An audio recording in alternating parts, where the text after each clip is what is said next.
This entire military is one cohesive, dedicated force. And the threats to our nations, they don't sleep. They're watching our every move. Iran, Russia. Give us one. Military Broadcast Radio, the station that's giving veterans a voice.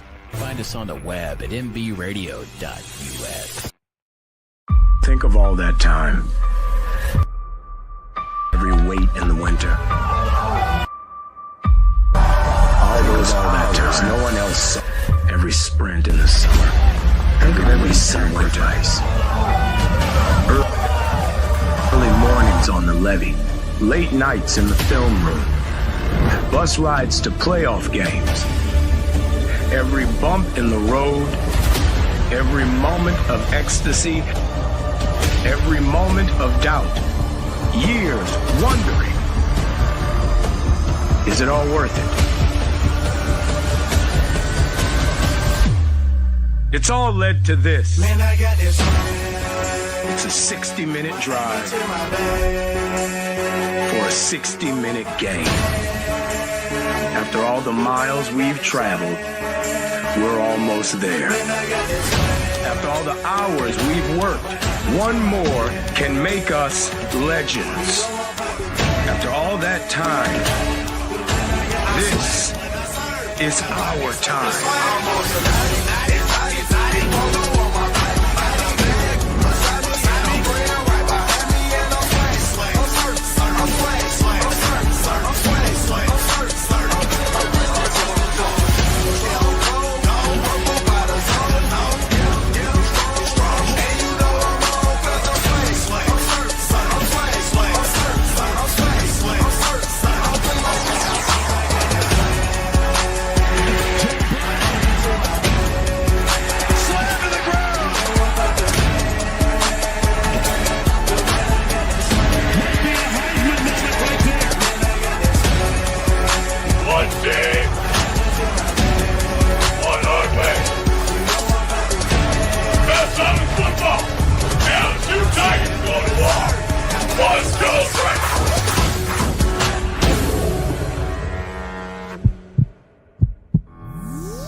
Seems like no nonsense guy. Like re-emphasize that for the Saints fans out there on TikTok. Caveman, what did you just say? The rebuild starts right now. Marshawn Lattimore's gone, so the defense, like we're not getting any better. Looking to get into Smith. What a pass! Not Dave! Wardell Smith with the game winner! Oh my goodness! And that is why you have Aaron Fry pass the ball in.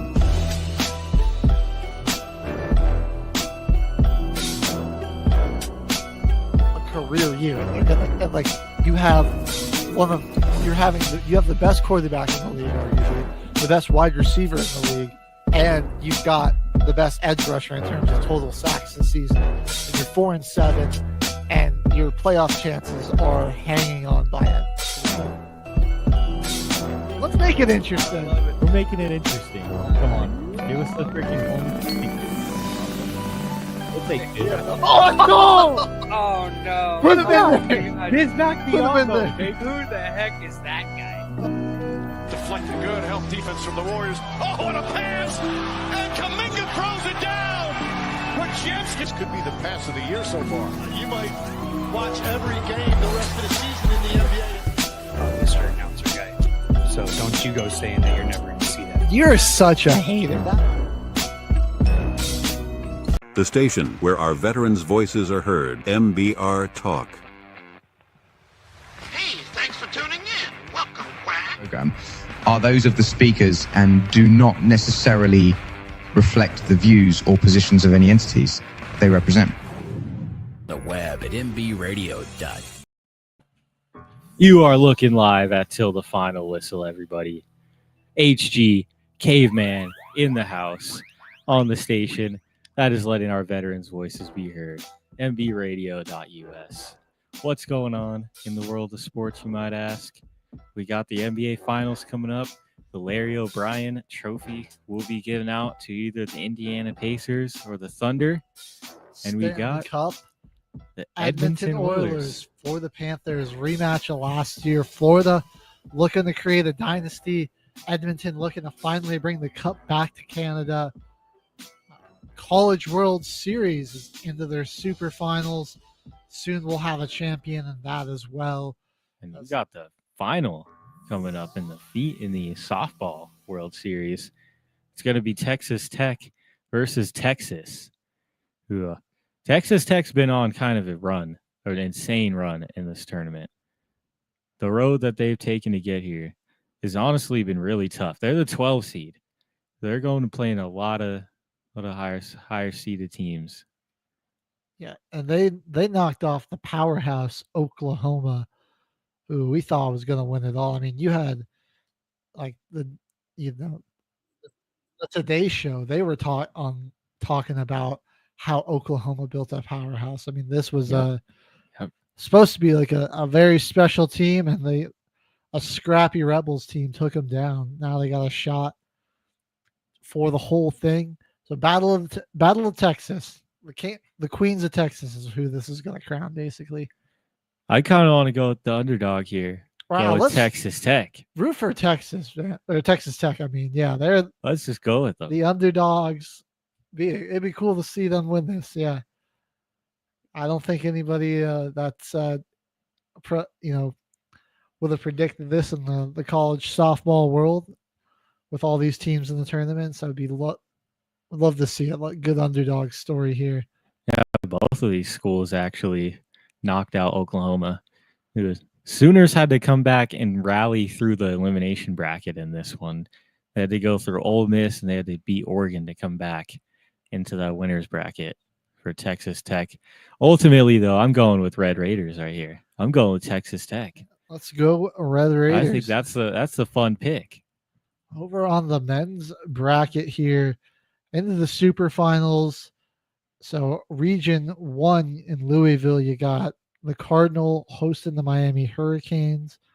And the Los Angeles region, UCLA has UTSA coming on in there. So honestly, interesting matchup there. I'm going Road don't see Runners. each other a lot. I'm going Road Runners on this one, man. You don't want to sleep on them. Let's go. And Corvallis, Oregon State hosting Florida State. An 8 and 9 seed matchup there. A couple of heavyweights. That'll be a great series. And Durham, wherever the heck that is, Duke and Murray State going at it. So is that in Carolina, or is that where Murray State's at? I'm not too good with my geography, folks. Baton Rouge, meanwhile, the Tigers of LSU hosting the West Virginia Mountaineers. That is in North Carolina. Okay, so it's Duke hosting. Duke's hosting.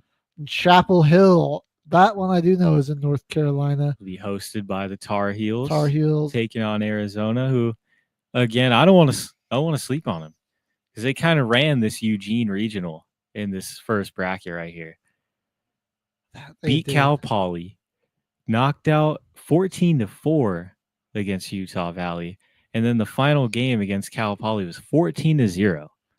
Shut them out. They can put some runs up. Yeah, this team's got some sluggers that can just. I mean, they're putting up runs left and right. Biggest upset of this entire World Series, though, Oregon hosting the Eugene Regional, and they played 2 games in it. Right, they lost immediately. They've lost to Utah Valley, and then Cal Poly 10-8 in the elimination bracket. Good run from them, though. They had to get a walk-off win on Sunday against Utah Valley to move on to the final. But the Wildcats, though, they kind of came in, flew under the radar, but I like that. I'm honestly going for them here. I'm going big on upsets in the College World Series. Nice. Auburn going to be hosting Coastal Carolina. And then my pick for the whole thing, the Arkansas Razorbacks, Fayetteville hosting Tennessee for a series to go to the finals here. And Arkansas in their bracket, pretty good run out of them. They defeat North Dakota State 6-2, and then their 2 games against Creighton who had to come back in the elimination bracket. First, they get knocked out 12-1, and then they come back after 11-10. Which, holy crap, that was a crazy game against 10. North Dakota State. No defense played in that one. Come back to just get knocked out here by Arkansas again, 8-3. Don't let me down, Razorbacks. I'm counting on you to prove me right. So let us know who you think's gonna win it all, and who you wanna see move on. Is your team still alive in the College World Series? I kind of like this though. There's a lot of teams that we don't really see matched up together too much in baseball. It's like LSU, West Virginia. You don't really get to see that matchup a lot. UCLA, UTSA. That's UTSA. one you don't get to see. Oregon State, Florida State. I mean, those two schools.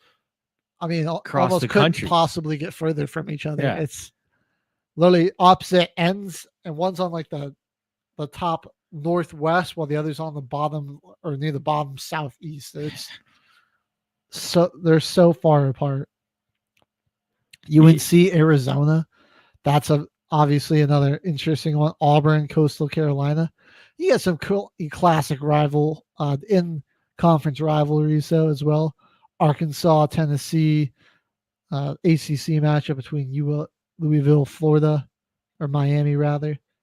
Yeah, it's not too much of a disparity in the talent. It feels like there's once you get to kind of some schools, other sports, they're like a mid-major, but their baseball team, like Rhode Island coming in here, doing pretty well. They got knocked out lost 22-10 to Little Rock. But again, Little Rock going in there. They got a solid enough team to make it out of there. They made it to the final against LSU and made it a series. They won game 1 in this one, 10-4. Now, LSU almost got upset pretty bad. We almost saw Little Rock in here. Dude, Little Rock, they got eliminated 7-0 in their first game. And then look at this game against Rhode Island, 22-10. That's just bonkers, man. That's insane. And what can we get like the full box score for this? 1 second here, folks. And Little Rock, their record. Sorry, this website keeps playing ads. Little Rock's season record was 25-33. But they're still knocking teams out in this. DBU, someone they faced that second game in the elimination bracket, was 41-17 in the regular season. Wow. Yeah, they just barely made it in there. Shout out. I'm going to be looking for Little Rock next season. That's going to be my new pick. 22-10 is insane. Rhode Island couldn't handle it. Bad game to be a pitcher, especially if you're Rhode Island. Holy crap. Another team hosting their regional and get knocked out. Clemson. No, it'd be USC Upstate, but lose in the second game here to West Virginia and get knocked out of the elimination bracket by Kentucky. So I didn't even realize pretty badly too. Wow, 16-4. Yeah, they got killed. Clemson, come on. What West do you do Virginia. against unseeded Kentucky? They're not even ranked. No, they're not even ranked. Neither is West Virginia. Smacked them. Some of these tournaments, you see some just crazy like runs allowed, man. These pitchers that's a lot of pressure for some of these guys. Runs. These are like the biggest games of their career. Like St. Mary's here. Oregon State beat them 20-3. Wow. And Oregon almost, they had to go through the elimination bracket on their end, man. Yeah, they had a battle. Like they dropped one game round 1 against St. Mary's. And you know what? Looked like it was a wake-up call for them because then after that, 7-2, 20-3, 14-1, 9-0. They just smacked everybody and climbed back out of that. losing the first game and going out. They didn't go out sad at all. They went completely next 4 games undefeated. Gentlemen sweep their way out of it. And this was like a pretty good. You got TCU in here, pretty good Texas school, but they get beat by USC 13-1. Old Miss in their bracket. They also got eliminated by Murray State to start, and nearly pulled the comeback up through the elimination bracket. 8-6 victory over Western Kentucky, 11-9 victory over Georgia Tech, 19-8, and then 12-11. So, yeah, neither school had an ace pitcher in that matchup. I kind of like, though, that if you go out of the elimination bracket, you got to beat that team twice. It makes it a little bit more of a series in that regional. It like makes it more of a final. It feels like. Do like that. It just provides a very interesting style of tournament that I'm a big fan of. All right, that's gonna do it for our College World Series coverage. Let us know who you're rooting for if your team's still in it. We'll be giving you an update as a winner will likely be determined or close to being determined by the time we do our show next week. We'll give you the update. All right, Caveman, where are we heading to now? You want to take a quick pit stop over in the UFL? Yeah, let's head on over to the UFL. Week 10 is in the books. Playoffs had already been set, so we didn't really see a whole lot of starters come on in there. But get to our first game here, which was on Friday. Give me 1 second, folks. We're lagging a bit here.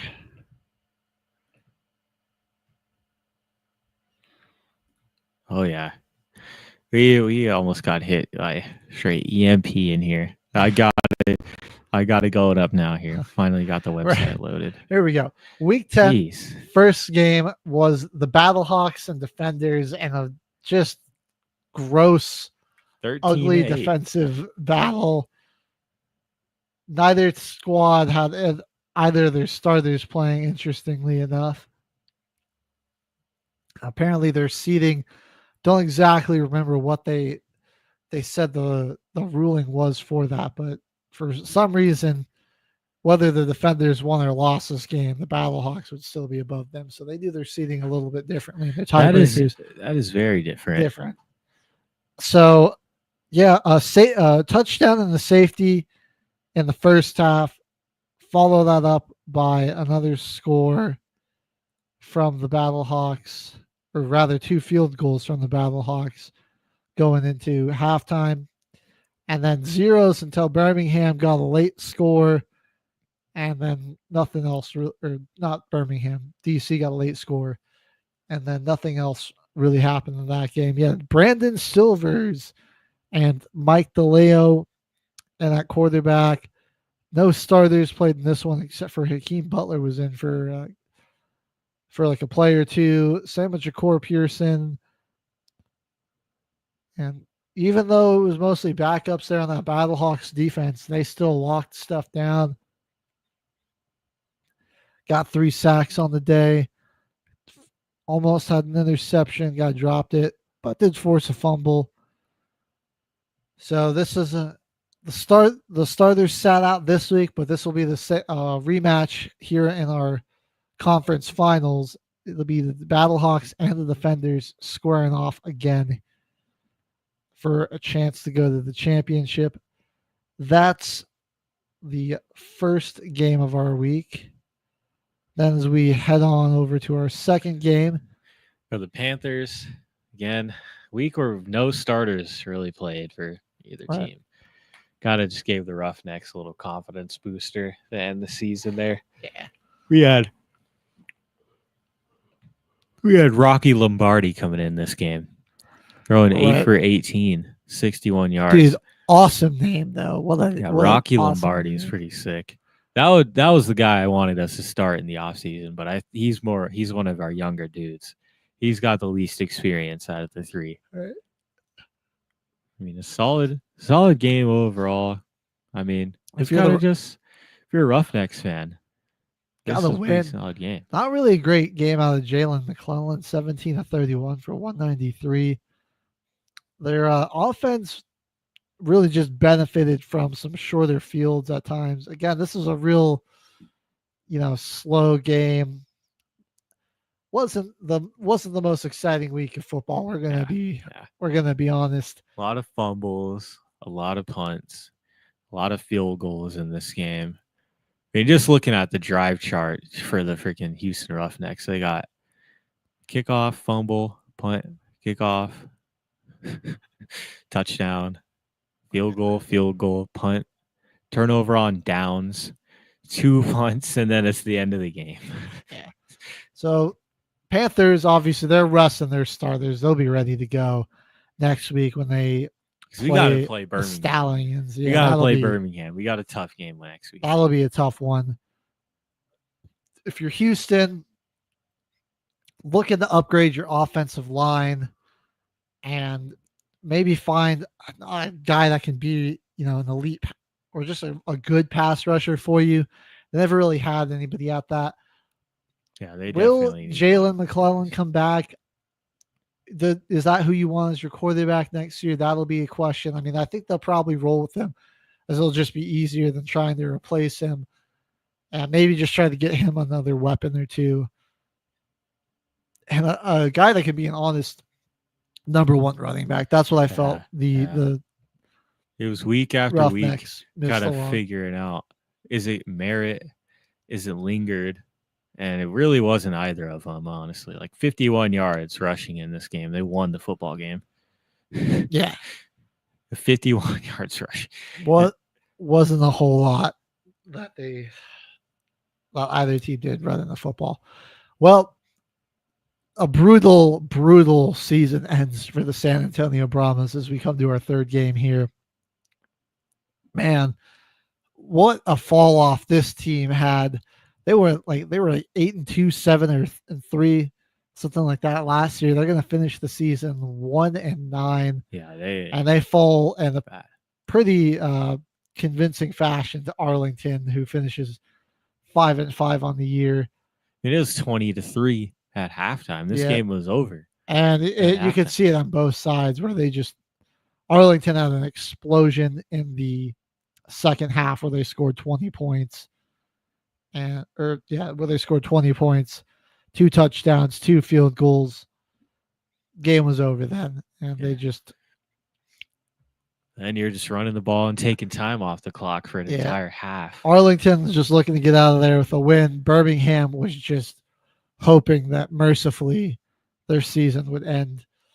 Next year, man, I think the offensive line for the Renegades needs some work.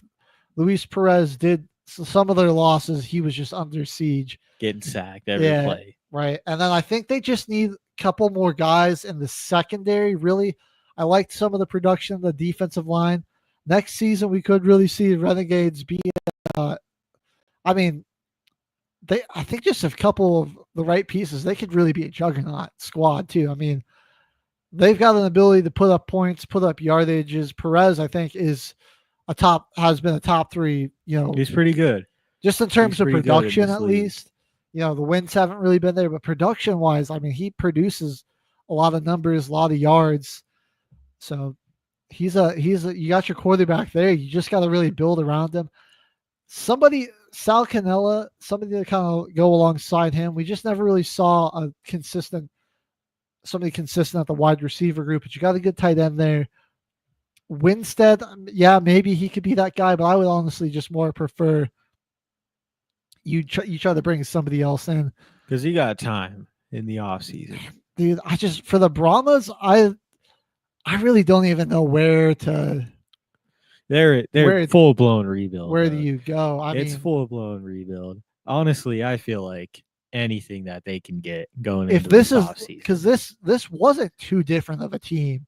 No, that went to the championship last year, and it was a completely different product. I mean, guys like Jonte Kirkland, non-existent Not this season. factor. He was one of the best receivers in the UFL 2 years ago.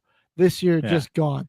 McFarland, John Lovett were great backs on their championship season, just non-existent this year.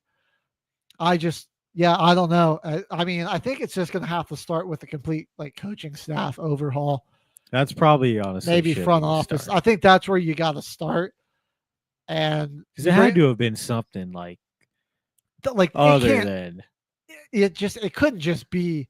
I just don't think that was a fluke when they went to the championship. They were really good, and this is just a complete flip. And I know Wade Phillips retired on I think you just got to start with the coaching staff, see if the guys you bring in can build something, and then start swapping out players from there. But I don't know if there's really much this team's going to be able to do to get back to the that same squad. Certainly not. They're certainly not going to be back. I mean, maybe they'll shock us, but I don't think they'll be back up to championship caliber before next season. There's a lot to do here. Tough year for the Brahmas, man. Right. Another tough year for the Showboats, and it ends in an embarrassing fashion. 49-6, man. For 46-9. Oh my God. Is your final, and this is backups for most of the game. Yeah. With the Stallions. I think their starters played a little in the first half, and then it was just backups.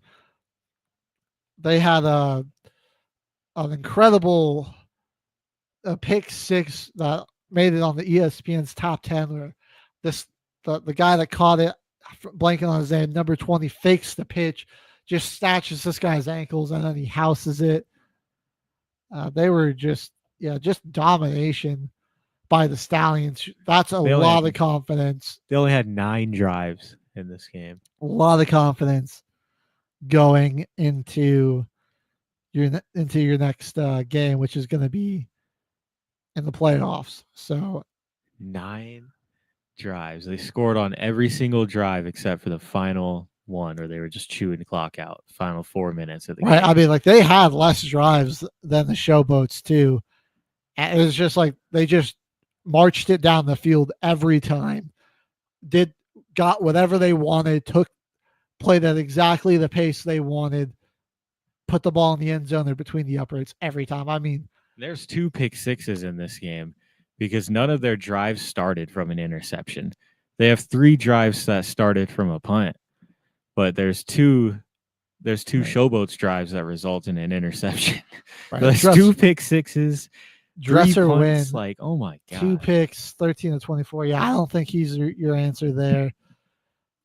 Memphis wasn't a good team last year. They weren't a good team this year. They still got a lot of rebuilding to do here. Comment coming in at the end of this season. Okay. All right. Yeah, we got shout out Kick, man. Shout out gambling streaming on Kick. You gotta love it. All right, big fan there. Again, big, like you were saying, big confidence game. Because the last 2 weeks for the Stallions, man, they didn't look good. They did not look very good. Outside of their ability to hit big plays, they didn't look good. If they couldn't hit a big play, I mean, they didn't really move the football all that well. This week, they just marched down the field. So now, I mean, if they put that all together, that big play ability, plus that ability to sustain drives, generate takeaways and scores off of takeaways. I mean, geez, we might be looking at what would this be, a 4-peat for them? It would be 4 in a row. Because they went 2 in a row in the USFL, and then they won year 1 of the UFL. So this would be 4 straight championships. They're going to be a tough team to beat, man. They are going to be Come really on, tough. Michigan Panthers. We got this. We can do this. So final standings on the year in the UFL conference. Your first place team, the Birmingham Stallions, 7-3, Panthers second at 6-4. The Roughnecks at 5-5, and then the Showboats and the last at 2-8. Then you go into the XFL conference. St. Louis Battlehawks are your first place team. 8-2, best record in the league. I mean, good for them. Go. We love to see that. The DC Defenders 6-4, second place now. Arlington Renegades 5-5, and the San Antonio Brahmas were 1-9. Now, Arlington could have probably easily taken DC's place if they had just played a little bit better. Yeah, because the last games, some dumb mistakes and they hit a bit of a cold stretch early in the season, and that just kind of made it a real uphill climb for them to make the playoffs. Yeah, DC lost their last two, which honestly doesn't help them going into the playoffs against St. Louis. Arlington, though, if they didn't have that cold stretch like you're saying early, winning their last two games in the season, like having just one more win, they really could have been competing for that second place spot. Nowhere anywhere close to the Brahmas, though. Losing 6 straight to end the year. Wow, that's depressing. That was just bad. I don't even remember who their only win was. It was not too convincing one either. I think they beat Memphis. I think it was Memphis that they beat. When was that? That was week 4, if I'm not mistaken. No, they beat the DC Defenders week 4, 24-18. Right. That was a game where I think we said, "Oh, you know what? Hey, looks like they're remembering the type of team they were last year." Like, yeah, it was early in the year. They'll get it going, and then nope, it just all fell apart again. Because they had a tough loss. Week 3 before this win, the Panthers only beat them by 3 points going into this game, into their win. And then week 5 was 27-3 loss against the Roughnecks. And then they lost 26-3. They did nearly beat the Showboats in week 8. Yeah, that one was close. An overtime game there. Then they just got blanked. The last 2 weeks of the season. 39-13 and then 23-6. Just beaten down. Yeah. They're battered after this season. This is a tough year for San Antonio Brahmas. Well, San Antonio, at least you got the Spurs. That obviously that's who you're more invested in anyways. Wemby. Oh yeah. De'Aaron Fox, the second overall pick. That's an interesting position for the Spurs to be in. That'll be something we discuss as we come closer to draft time. We've been going for about half an hour, Caveman. What do you say we head over to a break here? And when we come back, we got the NBA Finals matchup set. We got the Stanley Cup Finals matchup set. Yes, we do. Lot to discuss there, lot to dive into. So we'll have that and more coming up here on Till the Final Whistle by Military Broadcast Radio. Stay with us.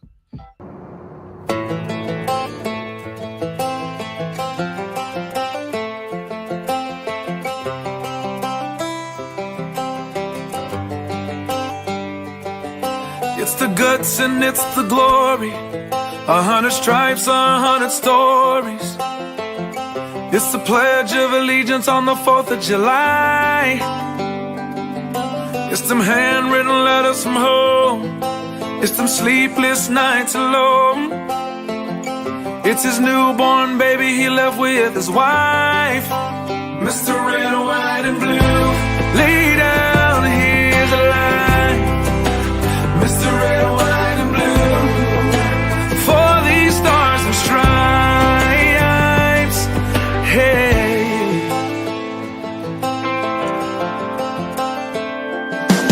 From the fields of Indiana to the swamps of Louisiana to the golden coast of California, Uncle Sam's the only family he's got. His purple heartbeat won't stop, and his 18th birthday was the day he was born. Mr. Red, White, and Blue, lay down, here's the line. Mr. Red, White, and Blue, for these stars and stripes. Mr. Red, White, and Blue.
the station where our veterans' voices are heard, MBR Talk.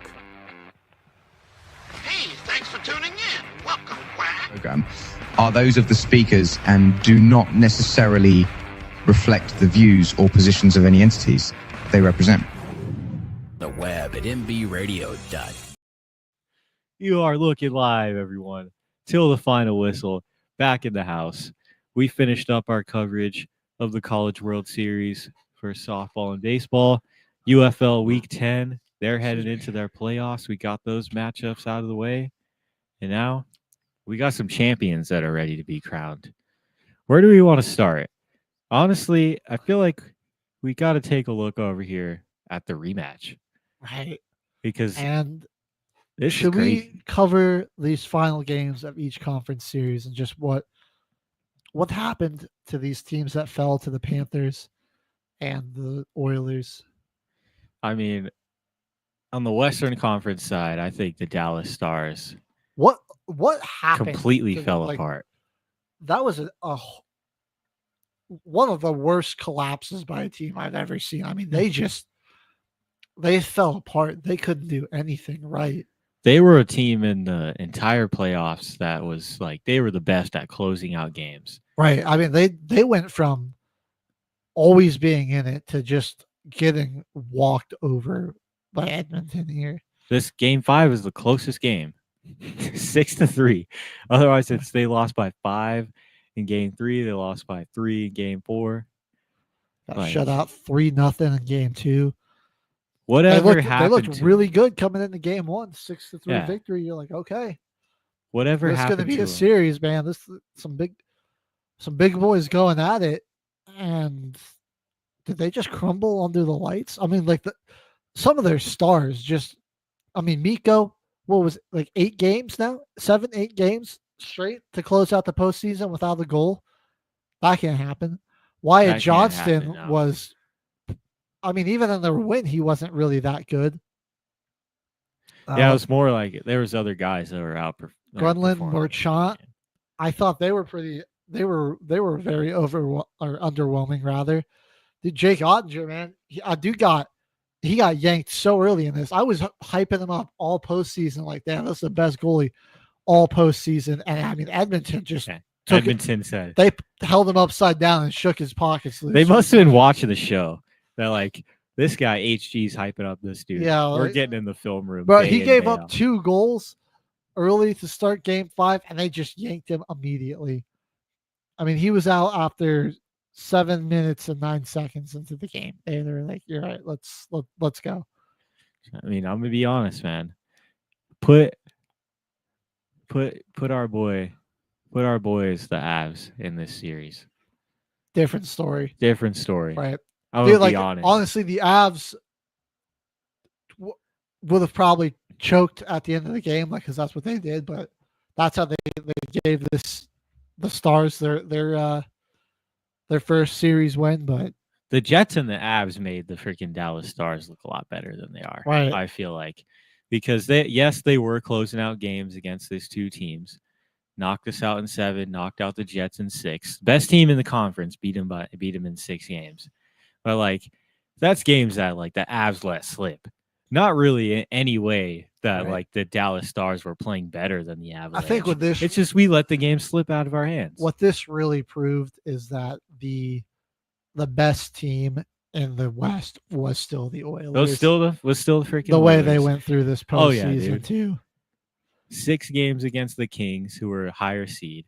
Again, best team in their side of the bracket, Golden Knights, Vegas, who's a newer team that's just kind of really dominant, honestly. Went through the Kings took them in out 6, in 5. The Knights in 5, the Stars in 5. Right. They were, and you watch those series back and you're like, okay, this is still like the best team in the West. Connor McDavid, still the best player on the planet. Oh man. I don't know if you've seen it. They have like there's a docu-series on HBO about the Oilers that came out last season during the Stanley Cup Finals. That dude's post-game speech of that Game 7 halftime. I mean, I'm surprised they didn't come back and win that game after dude was just screaming in the locker room to everybody. Like, it was Can't actually repeat what he's saying on the show, but he's like, find it in yourselves right now. Right. I mean, that's inspiring, man. When your best player calls upon you like that, like the good players, good role players, they'll answer the call, man. They answer the bell. And the Oilers, yeah, they were on a mission. They pretty much rolled their way through their opponents. I mean, the Kings gave them the most trouble, and I think that's because the Kings got a chip on their shoulder with the Oilers big broing them every postseason for like the past 4 years. Yeah, the Kings wanted this one. Well, not enough because they got little broed again by the Oilers, so they're gonna have to try to get them next year.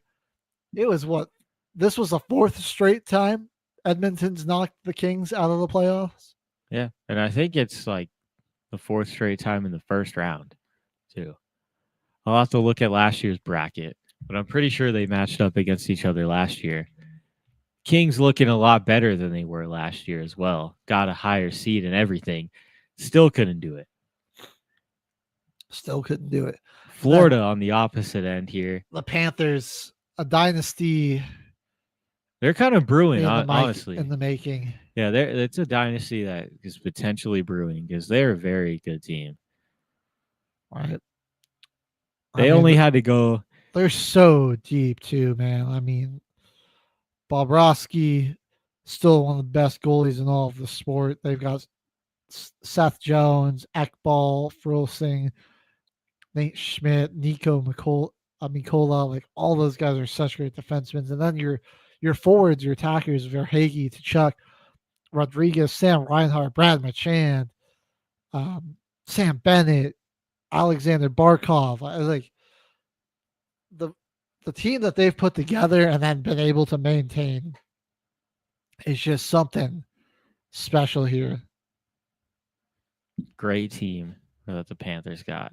I mean, going through it, they win this series in 5, making the Carolina Hurricanes defense look like absolutely nothing. I think they did a lot of what like Carolina did defensively to other teams that made the Hurricanes such a problem for the teams that they faced. The Capitals, the Devils, things that really made that Carolina made difficult on those teams just got flipped back on them, and they didn't know how to handle that. And that was million ads planned. Thanks, ESPN.com. All right. Thanks, guys.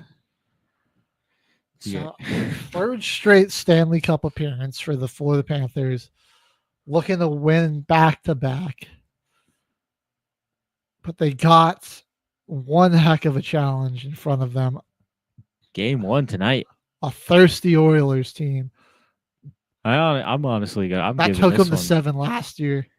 Game 1, it's in Edmonton. I'm giving a Game 1 Oilers. It's tonight too. Lock it in, dude. Lock it in. Oilers take Game 1. I like that. Game 1 Oilers at home here.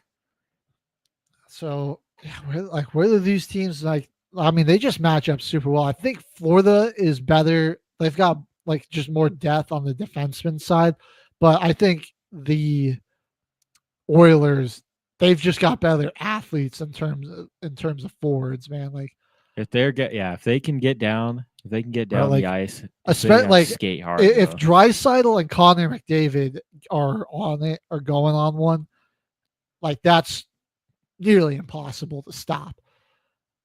And I think where Florida has the advantage is that they have just more depth overall, but I think Edmonton's strength started stronger up front.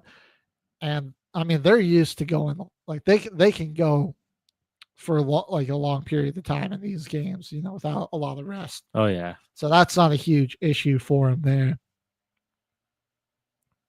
It's going to be interesting to watch here. So Game 1, what's our prediction here? We're saying Edmonton takes this. Give me a 5-3 Edmonton win here. All right. I think we're going to get some points scored here. Then Game 2, prediction here. Game 2. Give me Panthers in overtime 4-3. They're going to steal one on the road. All right. We're going to go flip it to Game 3. We're in Florida. Then the Oilers I think come they back take that out. one. They shock the Panthers in their home opener of the series. Now, I think that one might be like they're going to win this one like 3-1 too, and this is where it's going to. Yeah, I was going to say 4-1 there, like 3-1, Right, 4-1 in this game. They're Like going to shock them. Florida's going to come in maybe a little overconfident versus Edmonton, which is going to be they're going to be angry after they drop that one, and a lot more aggressive. That's going to catch the Panthers off guard, but they're going to even it back up on their home ice, 6-2 in Game 4. They're going to just be cooking. I mean, everybody's going to be getting in on the action. 6 goals, I'm guessing, are scored by 6 different guys too, like in that type of thing there. That's how this series is going to go.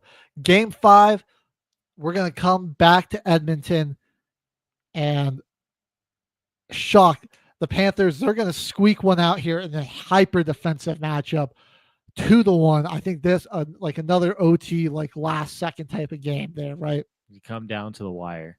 And then Game 6, though, Edmonton's going to, again, go balls to the wall, force a Game 7 and like a 3-2 win. We're going to get then another really high stakes Game 7 in this series because I think another game series is almost just bound to happen. I think these are clearly the best 2 teams in hockey right now. Oh yeah, I agree. This playoffs, I mean, like that, they just got it right. I mean, the best 2 teams, they made it through. They made it through the playoffs. That's where else the NHL. Well, they've got such like the talent in both conferences. Like you're usually getting the best 2 teams in the Stanley Cup Finals most years. Or at least when you get to that point, like when you start breaking down the matchups, like we are here today. Yeah, you kind of you come to the conclusion. You're like, all right, these are definitely the best teams. Something that does happen, I think, with the NBA is like you'll like as you're watching the playoffs, you'll like watch a series. You're like, huh, that kind of felt like the real finals right there, Yeah. I feel you on that one. But Game 7, my prediction here, going to overtime, decent amount of goals scored on both sides, but also some incredible defensive plays. But the man himself, Connor McDavid's going to score the overtime goal to make Edmonton the champs. They're going to win 5-4, and they're going to bring the cup back to Canada. Bring it back to Canada. I like that prediction, honestly. I think we locked that one in. I think we locked that one in here on the show today. But get Edmonton taking it back. That's just one way I could see the series going. It makes a lot of sense that either team could win it in 6, that either team could win it in 7. I could see like Florida, there's a million different ways that they can win it. That's just, I think that's what from this prediction, this is somewhat what I just most want to see as well. There's so many different ways that this is going to go. Fantastic series that we got coming up here. I saw somebody say that we went 0-4 on sports championships from these seasons, and like just from like the World Series, Super Bowl up until now, of our past 4 championships, and I'm like, that's kind of crazy to me. So before we move on, I gotta just get your opinion on this, Caveman, because let's start. Let me think back. Dodgers, Yankees World Series last year. I mean, both league MVPs against 2 stacked rosters in the biggest markets. Yeah. Right. Tons of star power, like home run hitting potential. Some great pitchers on both sides.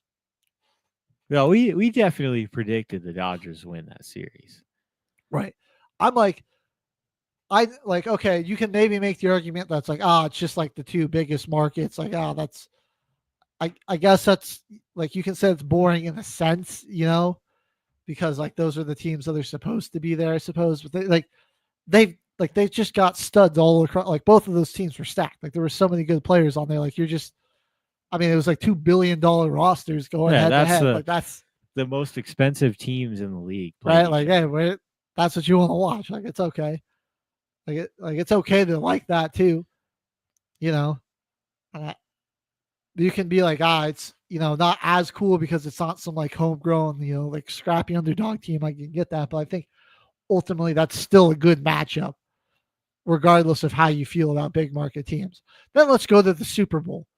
The Chiefs trying to do something that was never done before in NFL history and three-peat versus one of the most well-constructed teams we've ever seen in NFL history. That was, firing on all cylinders. So, the perfect dynasty buster team that was assembled essentially with, an MVP caliber player, running back, tons of weapons everywhere. And yeah, the game ended up being a blowout, but going into it, you can't say that, that didn't seem like a good matchup. And then, even it being a blowout, dude, everybody that doesn't live in Kansas or Missouri hates the Chiefs. So we all loved watching. We saw the villain. Right. It was watching the villains of the league finally be defeated. Like this new up and coming hero finally takes them down, bro. Like it was because the Eagles and Chiefs, it's kind of like Edmonton, Florida. Yeah. And now, Florida got them last year. Maybe Edmonton's got the chance to get them this year. We could see it. It could be like this year's Super Bowl. Right. And now, on the Super Bowl, the storyline that we get out of this is the Chiefs, the Eagles beat the villain, Will the villain come back? Will the Eagles become the villain? Yeah, what's going to happen? Will you die now a hero or live playoffs? Long enough to see yourself become the villain, That's that storyline for me. Yeah, and then we get to the Stanley Cup. I love the storyline here. The two best teams, undisputably, I think, they proved that through their play in the postseason. Again, just loaded with star power and star players. You've got a team trying to create a dynasty as they're making their third straight appearance, looking for their second straight win, versus the team with the best player in the world that's trying to bring back the cup to the country where the sport is the biggest, trying to bring the cup back to Houston, not Houston, to Canada. I don't know where I was getting Houston, my fault. Right. And it's going to be a great matchup. And then we get to the NBA, and our finals here is honestly two small market squads that are up and coming. And I really enjoy that about this series here because naturally developed, grown teams that are small market that have two great young stars, one of the best isolation scorers in the game versus one of the best playmakers and distributors in the game. Elite ISO scorer and Shai Gilgeous-Alexander versus elite playmaker and Tyrese Halliburton. Both teams have tons of depth. They've got great head coaches, rosters, best offense versus best defense. Some people aren't giving the Pacers a lot of chance. And I do think Oklahoma City, I hate to say it, but I think they're probably going to win this. Probably. In 6. And I think we're still going to get some incredible moments out of this. Like I was saying, though, sometimes, especially in the NBA in recent years, you'll get a series in the West that feels like the actual finals. And this year, I think the actual finals was round 2. Was Nuggets Thunder. That's what I've said a lot. That's what a lot of people I've heard say is that, the real matchup of the two best teams probably happened between OKC and Denver. Honestly, though, I can't really say that the Nuggets were one of the best teams in this, though. Just based on, if you want to factor in, every single little detail. I think it's just the depth of the rosters. They played. That's true. And how competitive that series was and how they pushed them to the edge. Yeah, compared to the next two, Minnesota beating the Warriors in 5 and then the Thunder beating the Timberwolves in 5. It's kind of crazy that also I think the Thunder Timberwolves last year was almost like the real finals. That was a better series. Neither of those teams even made it to the finals, but that was just an insane matchup right there. It was a way better. That was a great series last year. But to add on to what you're saying, like that these teams were built up from the ground. OKC, remember all those draft picks that they had? And they had like literally like From Paul George, dude. From Paul George, trading Paul George, getting SGA. From then on, they had about like 5-6 years of multiple first round draft picks. And like they got guys like Chet, they got Jalen Williams, Aaron Wiggins. I think they got Case and Wallace out of one of those draft picks. They used some of those picks to make moves and get guys like Caruso in here. They made that site. They went out and spent the money on Isaiah Hartenstein. And just, I mean, they constructed one of the greatest defenses I think we've seen in NBA history. I mean, you can't watch this team. The amount of pressure that they put on the ball, the way they force turnovers. Oh yeah. And because you look at the Thunder, like their offense is mostly Shea most of the time. Like he shoulders so much of the load of that offense, but they help him tremendously because of their activity on defense. And it's not like he doesn't get involved. Like he was one of the top guys in steals this league. Him and Jalen Williams, J-Dub, the one that starts. You got the Dorcher chamber. The Dorcher chamber, yeah. Chet is an insane shot blocker. Hartenstein is honestly like you could give good comp that Hartenstein is like call him Hartenstein's monster the way he be. Yeah, he's like terrorizing people in the paint. He's one of the more like traditional centers in the league too, like traditional big men, where he's going to be inside. He's dirty work, defense, and rebounding, and it's big for their team. Like that was a big signing in the offseason. I do want to talk just slightly about Game 6 of the East Finals. Tom Thibodeau getting fired after his team goes out. Pretty sad. And like it was close at halftime. It was really close at halftime. And they lost it mostly in the third quarter. And by they made it look closer at the end there in the fourth. A lot of those points coming in garbage time. This team, the Knicks, they got all the pieces on the starting five. Can they keep that and add some depth to the bench? And I liked what you said, Michael Malone potentially. Yeah, I think as honestly, a coach of that team, I don't we'll see what they pay him because I think he's getting like hella bank from ESPN. Oh yeah, which is honestly in this series, that's gonna suck watching our former coach just glaze one of our biggest rivals while he covers the NBA Finals because he's going to be there on that halftime crew, and I mean he's going to have a lot of good things to say about Shea. Oh yeah, he's going to have a lot of things to say, good things to say about the Thunder.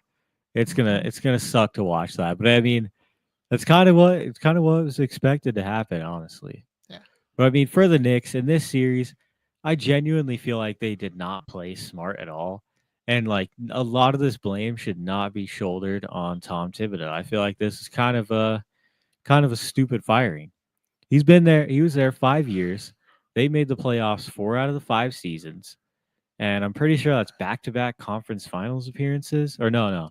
This was their first conference finals appearance in the 5 years. But like every year they just got better and better and they filled out their starting lineup. But I mean, this offseason and them needing to get depth, having a new coach that is not Tom Thibodeau is probably prime position to keep, like, to try your best to keep all your guys that start and build depth. Because I mean, like, if they hire Malone, there's no way Michael Malone is not going to want to add a second unit to this team because he's really traditional guy. Right. Like Tom Thibodeau having his starters out for 30-40 minutes a game and like his bench guys hardly playing. I know he hated that he had to play Jokic so many minutes. Yeah, like that's not something that Michael Malone or at least most coaches want to do in general. Like they want to have a pretty mixed rotation where like their star can come out and be as well rested as possible for the entire time that their best player is on the court. Like I think it makes it so much easier on your guys. One guy they should move on from and see what they could get with some trade value from him is Mitchell Robinson, dude. I think you could probably fleece a worse team and get some better younger, like some young rotational guys that have started to prove themselves. Like, dude, the Wizards would or like the Hornets, or maybe even the Blazers, the Kings, like they'd send you something decent for Mitchell Robinson. A team that might be trying to tank still, like those teams are probably still trying to tank. The Heat, dude, the Heat are kind of in hell right now. Like, I mean, they're not in a great spot. Yeah, they could kind of use it. Get Robinson and like some picks or something, and give up some of your younger guys, and maybe like an older star, like throw like Mitchell Robinson, trade Mitchell Robinson and like a couple of picks for like Bam Adebayo and like Duncan Robinson, like one of their just like some of their spot up shooters that the Heat got. I don't know if the Heat would give up Bam for that, but like, I mean, that would just be I think he would just fit well into that rotation. That's just a random idea I'm floating around there. I think you could do it, like a solid replacement player that really isn't gonna like win you a ton of games when you're a team that wants to get a high draft pick, but will still fit that role fairly well for you. Oh yeah, they could get something like especially because he got Kel'el Ware, so it's like get Bam out there. Like Ware would start, Robinson would come off the bench for you anyways, boom, and some capital. Like, can the Knicks find a team like that? That's something I would look for them to do there, because I kind of liked what they were doing where they had Cat playing the 4. Oh yeah, I agree. And I think it'd be more realistic for them to try and go after a player like Bam than to try and have something like Giannis happen. Right. I don't think there's any way they could get Giannis, man. There's a lot of trade rumors going around about that, but a lot of the trades are going to include like they need a third team to make it happen. And at that point, is it really even worth it if you're going to have 3 teams just to get Giannis, just to make it so that it's on the book right for every team? Like, that's just too much. Yeah. No, I don't. Giannis is out of the question. I don't know what the Heat. The problem is I don't know if they'll give up Bam because they're like too. We want to. They might like get into like the Bulls situation where they're just perpetually a play-in team without the ability. Like Jimmy really we gotta give Jimmy Butler credit. I think he saw what the future of that Heat team was, and he's like, I'm not going to try to drag a play-in team to the finals I'm not gonna be your Zach LaVine. Yeah, but and he's Jimmy's better than Zach, because he was the number 1 player on that team, getting them to Eastern Conference Finals. He took them play-in, dude. He took them to 2 finals. That's honestly not a very good team of Jimmy, with Jimmy Butler leading the way. I love Jimmy, but I think he just is at this point where he's a better complement as a number 2 to a number 1 man. Their role guys really had to step up in those playoff runs. We saw some crazy performances from Tyler Hero. Duncan Robinson put himself on the map in those playoff honestly, runs. Just other coaches pissed down their legs while Eric Spoelstra coached circles around them, basically. Yeah. Was how they did that. And he's I think he just saw how it was changing. It's there are some pretty good coaches now that we're gonna have to go up against, and we're just not gonna be able to we're gonna need to change. There has to be a change here. So credit to him. He was right there. But enough talking about other teams. Let's give this Pacers team their flowers. They're amazing, dude. They built it up from the ground up, and it all started with one guy, Miles Turner. Miles Turner has been on this team since Paul George.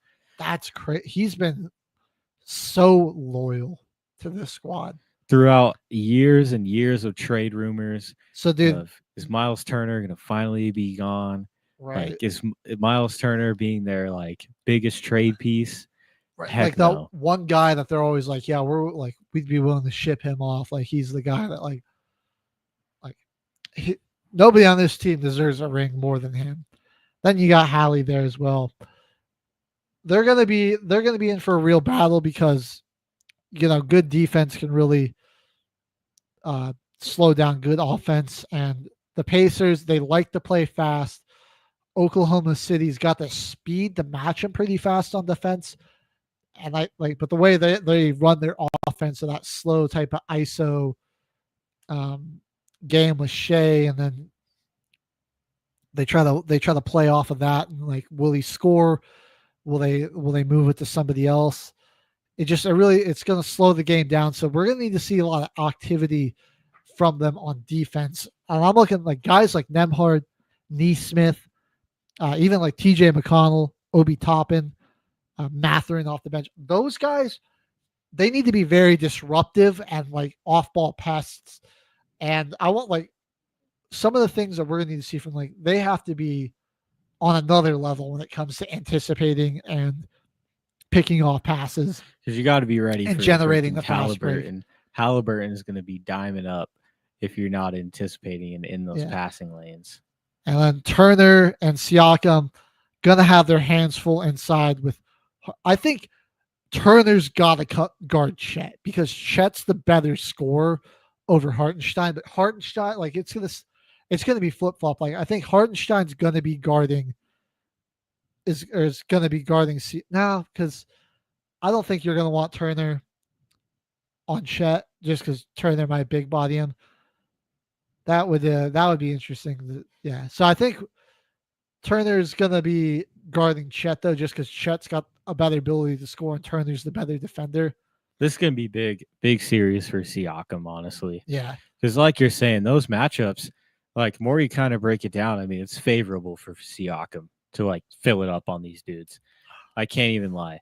Because if we're really being honest, the second scoring option on this team outside of Halliburton is Siakam. Yeah, and absolutely. I mean, you could argue that he's the first scoring option because Halliburton is their playmaker. Also, like, he can't do what he did in this series. That's not a good. It's not going to work out well for them. Is if he has like a good game, then a bad game, good game, bad game, like he did. He's got to be on it the whole series. I think he's going to need to be consistently having good games, like scoring at least 24. Like, can he average the 23, 24? We're going to need a couple like 30-point games out of him, that type of stuff.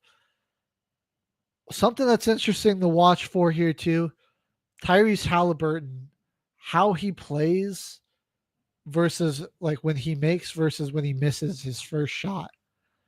Interesting numbers that I saw Nick Wright bring up on his show on ESPN. Like, when he makes his first shot, like, versus like when he misses, he takes like 3 less shot attempts a game.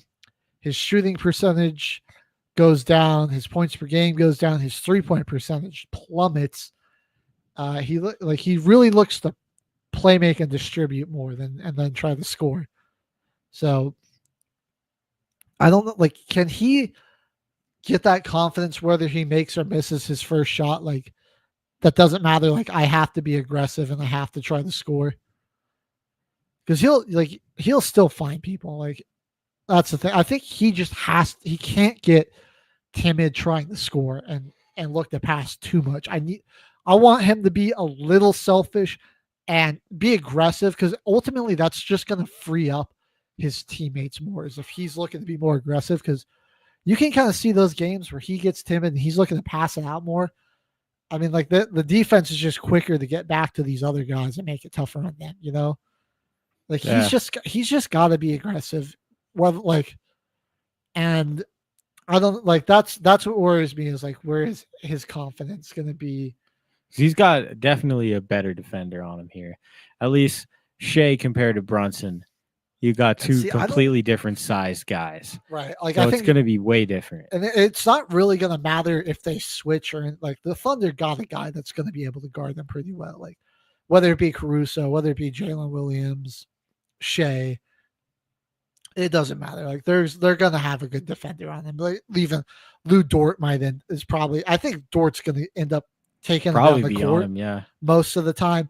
but I just like I think they're not going to have a problem switching a lot of what they do. Right, like I just the Thunder, their starting five, I think, are confident that no matter who they're on, they'll be good to guard that guy. It'll be interesting. They're gonna have to find out. I think Indiana, they're gonna have to find out who they can it's gonna be tough, but somebody on that Thunder's team is gonna be a bit of a liability that they're gonna just have to really put some pressure on, Yeah, they're really gonna have to find it. Yeah. So that they can open some things up. Yeah, and then on the other end, it'll be interesting to see who guards Halliburton. I don't know, like who your guess is? My guess is probably Neesmith. He's their best defender. That's just the real I don't know if it'll really matter all that much. He's such a good isolation scorer. I think what you're gonna have to do is make Shea score like 50 if they're gonna want to win. Like he's gonna have to he's gonna have to fill it up, and it's gonna be like no assist game. Like everybody else has to be locked down. No driving. Like Brad, I think you'll take if you're making Shea score like 52, but like everyone else has the next highest guy has 13. That's honestly they're gonna have to try to look to make it like that, which is tough because Jalen Williams, he could get it going, Chet could get it going. I don't know. It's a real uphill climb for the Pacers. We could still see. I mean, upsets do still happen. There's just the Pacers are going to need to play really perfectly, I think, a lot of games. And Mark Dagnall is a fantastic coach. Not that what's his name? I just forgot it.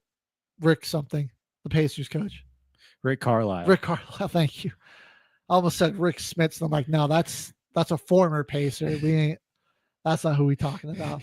Rick Carlisle, thank you. Also really great coach. So that it's going to be interesting, that chess match between them. But the one problem I see that the Pacers will be running into is that they'll be playing OKC. They'll have more. They've got more rooks and knights. Pacers, they got a few more pawns almost. Oh yeah, which will make it a tough chess match. But we'll see. Maybe Rick Carlisle can bait Mark Dagnall into playing somebody really bad just by saying, "Oh, that guy's really good." That guy's really good. Yeah, we'll see. I don't know. Tibbs didn't really fall for him. Maybe Dagnall will. Yeah, he did not. He did not put in. He did not put in Cameron Payne at all. That's too bad, man. Cameron Payne, what a legend. All right, well, let's give our predictions game by game here. Game 1, OKC. I think they take that. I think the Pacers, this is a game where OKC holds the lead for a lot of it. Pacers, they just can't ever quite close it, and they're going to lose this one 117 to 105. 12-point loss there. That's game 1. Game 1. Thunder go up 1-0. Game 2, it's going to be a lot closer. This one's going to be a little bit more defensive.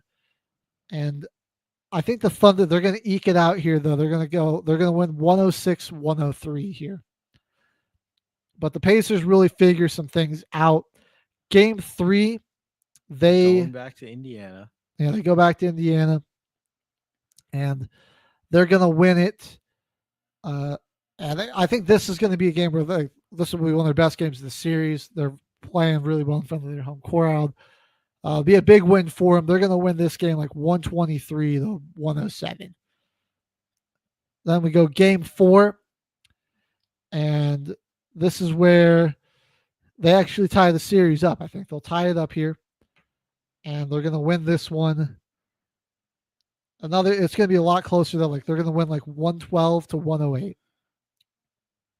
Game 5, we go back to OKC, and the Thunder get back on their home court, and they really get in the zone. And this is going to be our biggest blowout of the series. The Thunder are going to take this one 130 to 104. Okay. Okay. And then game 6, OKC, they're not going to win. They're going to win it here. They're not going to win it in front of their home crowd, but they're going to get it done in 6 on Indiana's home floor, unfortunately. And they're going to win this one. It's going to be super close down to the wire. They're going to win this like basically on like a last second too from Shea, 108-98 or 100-98 rather. I like those predictions there. I like those numbers. I think also Thunder in 6. probably be Thunder in 6 here because, I mean, we saw in the Eastern Conference Finals, like, the Knicks just needed like 4 or 5 more Deuce McBrides that play every position. You know, they need a backup center that's like Deuce McBride. They pretty much need a bunch of McBrides on that roster. There's going to be. It's like they found out the Pacers have a pretty deep team. Yeah. But like the Thunder, like you're saying, the Thunder's bench guys and depth guys are just the better tier of bench depth ultimately, guys. I just think that their ability to slow the game down and to play that suffocating defense is going to be the difference. I mean, this will go down as one of the best defenses in NBA history. It's been too perfect of a 68 wins, MVP for their star player, scoring leader, going to win the finals. And so they needed that one more win in that Timberwolves series for that 2016 team where it all fell apart. I think OKC, they know, especially with the new CBA rule that makes it harder for the top teams to retain talent. I think they really know that, like, you know, this, we got to like this, it'll be tough for us to get back here. Oh yeah. We might want to win one now. And they just really seem hungry for it too. I don't know, like, they're never phased. Games where they're, even when they're blowing people out, the way they get back on defense is just it's insane. Like, they're sprinting back and they're up 25, they're up 30. It's like there's no reason. Like, I mean, you could easily just be, you know, taking a possession off, giving up easy scores. They're sprinting back. This team, no matter how much they're winning by, they're playing hard till the very end of that game. Yeah, they're playing like the game's one possession game for the entire time. Yeah, they never give up. It's a great team Pacers got, but I mean, Thunder are taking it 6. I will still be rooting for the Pacers and hoping that they win, and that, like, as a hater of the Thunder, I'm going to believe while I watch these games that the Pacers have a chance to win every single one. But I got to come to you as a sports talk show host, and I got to give you winning this. I got to give you an objective, factual based breakdown of this series. And Thunder. On paper, the Thunder should come away with this. They're the better team here. There are the problem with the Pacers winning is that you got to kind of count on guys to really give you their best every game of the series. And we've seen times in this postseason where that hasn't happened. And they lose. Maybe they do it in this one. I mean, we've seen it before. The most recent example I can think of, the 04 Pistons, a team that, I mean, everyone thought was just going to get blown out of the water by that Lakers team with Kobe and Shaq. They were found scrappy. a way, man. They're defensive. This freaking Chauncey Billups, man, lead the charge. What a great team. So us here at Till the Final Whistle, I think I can safely speak for my co-host too. You know, we both hate the Thunder. We'll be rooting for the Pacers. I mean, I only really started to dislike the Thunder as a Nuggets fan when they started to get better. Yeah. But like when they were kind of on those downtrodden years, and like Billy Donovan was like, just trust the process, people. We're getting all these picks. We got this SGA guy, a really young player from the Clippers that they picked high, but kind of undervalued and got rid of. And now he's really just blossomed into the MVP of the league. Because the Clippers got SGA, like could have been SGA out there with Kawhi this year. That team would have freaking swept the Nuggets. Yeah. That team would have swept the Nuggets. bad.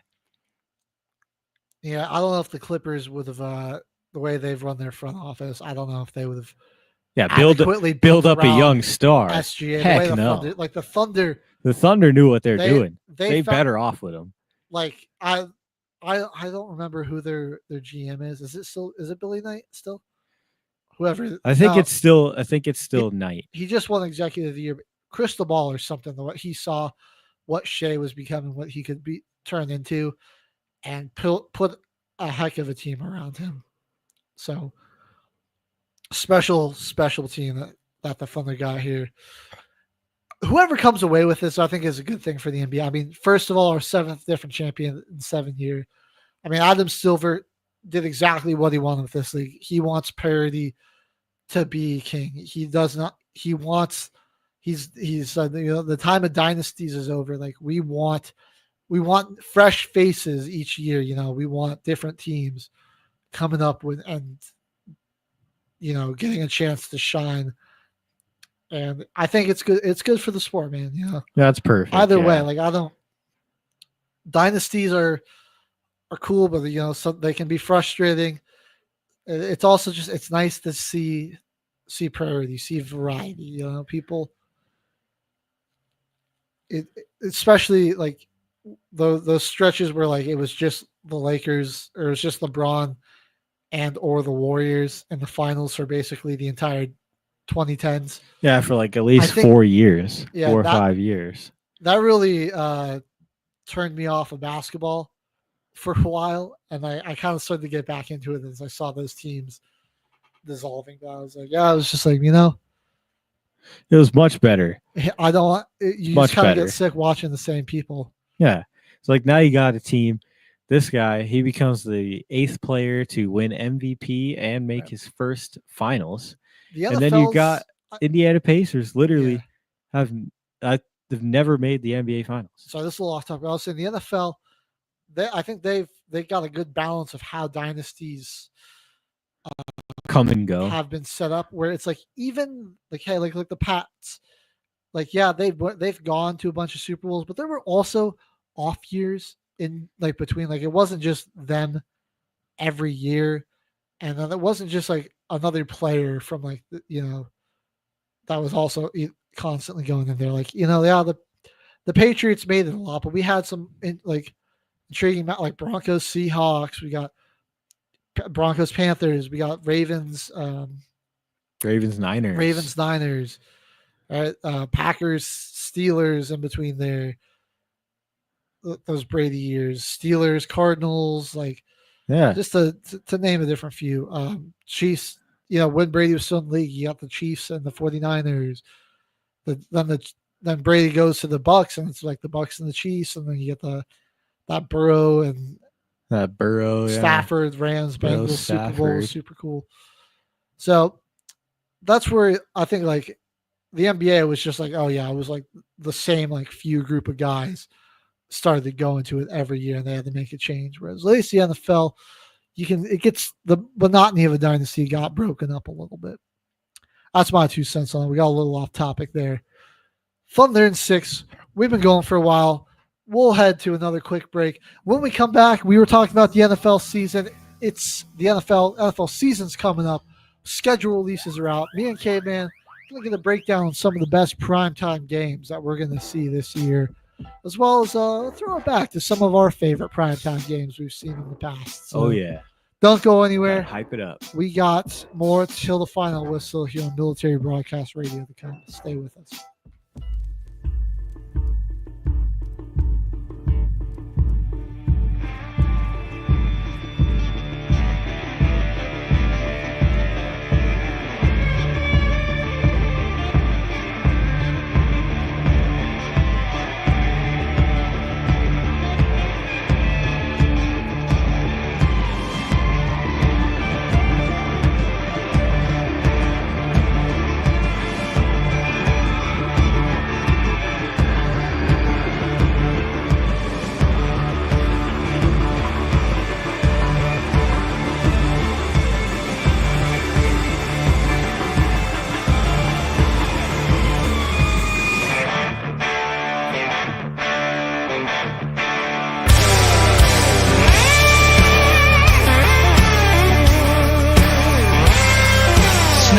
first sip of cold beer from my old man when I was 8 years old.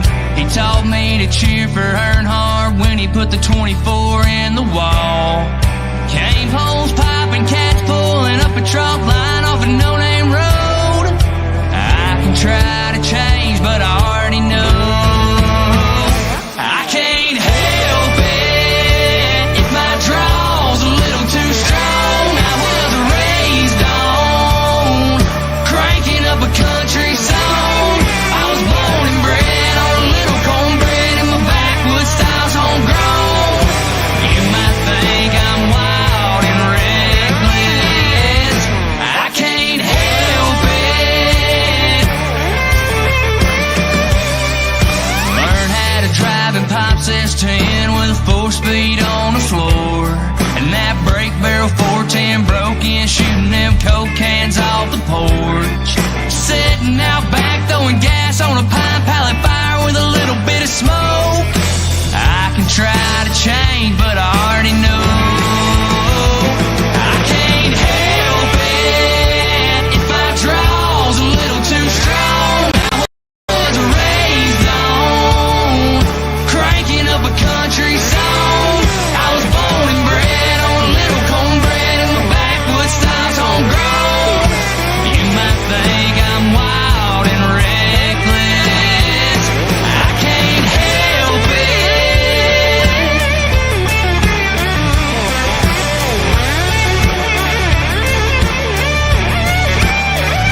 I can't help if I stomp my boots too hard on a Friday night. I can't help if I throw my hands on some loudmouth in a bar fight.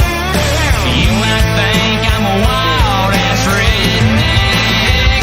I can't help it. I can't help it.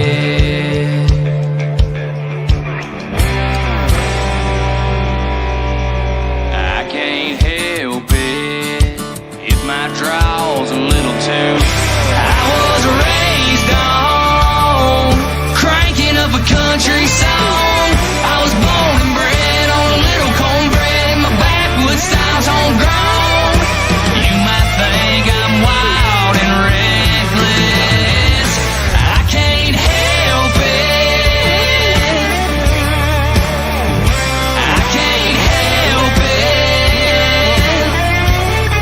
Lord, I can't help it.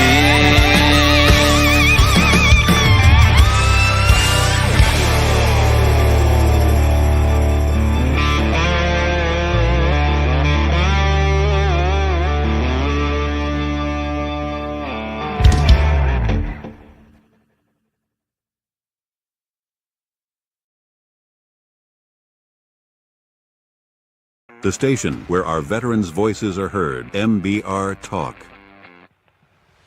Hey, thanks for tuning in. Welcome, Quack. Program are those of the speakers and do not necessarily reflect the views or positions of any entities they represent. The web at mbradio.com. You are looking live at Till the Final Whistle. HG Caveman back in the house on MB Radio, the station letting our veterans' voices be heard. And I gotta address. Sorry, Kyle. We're sorry. Our man We're Kyle here. I know we've been away from the Team Builder Challenge for a while. It's coming back, Kyle. Don't worry. It'll be There's back. just been a lot of action to cover Playoffs. and break down, man.